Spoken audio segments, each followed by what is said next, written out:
Hey guys, what's going on? RetroGamer here, and today I'm kicking back with my next review for you guys, featuring the Nintendo DS Original. Released in 2004, I felt it was kind of an awkward year for the Nintendo DS to come out, just because of the fact that Nintendo was making the Game Boy Advance SP AGS 101 and the Game Boy Micro in 2005, and Game Boy didn't really die out until maybe 6 or 7. So I thought it was kind of awkward just putting them in the middle, but it succeeded pretty well. The Nintendo DS, standing for Developer System or Dual Screen, is a 3D based handheld. It now has two screens doing the dual screen. As you can see, two screens, a top LCD and bottom touch. So taking a look at the hardware, as you can see, there are some very similar aspects to the Game Boy Advance SP and Nintendo DS. If you can see, they use the exact cutout on the top here for the Nintendo DS.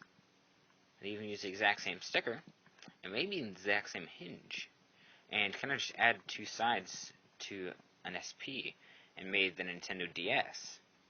But there will be more comparisons on this thing in a minute. Checking it out, we have the Nintendo DS. This is just a sticker I put on here. It doesn't come with it. And let's see, you're opening it up, you see the two screens. Looking at the bottom, we have the volume, the GBA port, which does only GBA games, does not do Game Boy Color or Game Boy. Headphone jack right here, standard headphone jack. Looking on the top, we have the charging port, which is the exact same as a Game Boy Advance SP charger. So if you have a Game Boy Advance SP charger, you can charge it with this. You don't need a DS original charger. This is the cartridge slot. Get to that in a minute. The stylus holder. I do not have the original stylus, but it's like a half size of a DS Lite stylus. You can use any stylus with what you want, but this thing was really small. And a lot of triggers. So as I was saying, with the DS games, I'm putting this aside here. These are DS games. They are like SD card size. They are really small now. But they are 3D based games. They're way easier to lose than the GBA cards, so just want to keep that in mind. But here's one of the titles. It's New Super Mario Bros. Pretty good game. And let's see, that's it there. Opening it up, so we see the two top screens, the speakers, left and right speaker, and we see a D-pad. BA, X, and Y are newly added. Start and select up here, a power button up here instead of a switch. I don't get the deal about a power button and a power switch. Most people prefer a power button over a switch. Honestly, if it turns on the system, I don't care. Right here is a microphone for new mic or voice controlled games. Over here are the two light indicators, one that's showing that's on and the other when it's charging it will be orange. So turning it on, we have actually a new system here. Instead of just turning it on, when you touch it, we have actually a menu now. Let's see if you can see it here.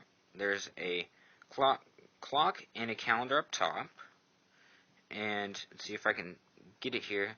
There's supposed to be up here a battery indicator right here, and then a digital clock and digital calendar, but I can't really turn down the brightness because with the Nintendo DS, unfortunately, it is front lit. Tap it here, turn it on and off. I really don't like that, but it was just what they had to do. Here is PictoChat, if you can see. PictoChat, it's a wireless chatting room. You can only, if two DSs connect together only 20 feet away, they can do that. So only 20 feet away. Same with this, oh man, you can't see it, Nintendo DS download. Certain games will allow you to play two-player with just one card, as of the Game Boy Advance did with the link cable, playing two-player with just one card as of Mario Kart Super Circuit.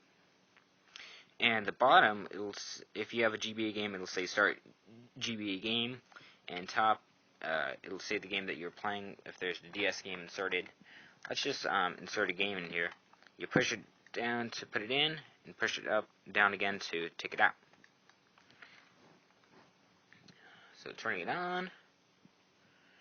Tap here. I do not have a pen right now, but most people use their fingers anyway. Touching that will activate the game. You can set it up to just do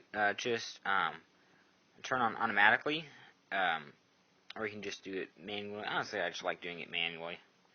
But this is 3D based, as I said. I probably won't be even playing this because you can't even see the screen right now. But that's just a basic look at it. So guys, this has been RetroGamer. If you like this video, please leave a like, comment, and subscribe. Would I recommend this? If you can't afford a DS Lite, yes, I would recommend it.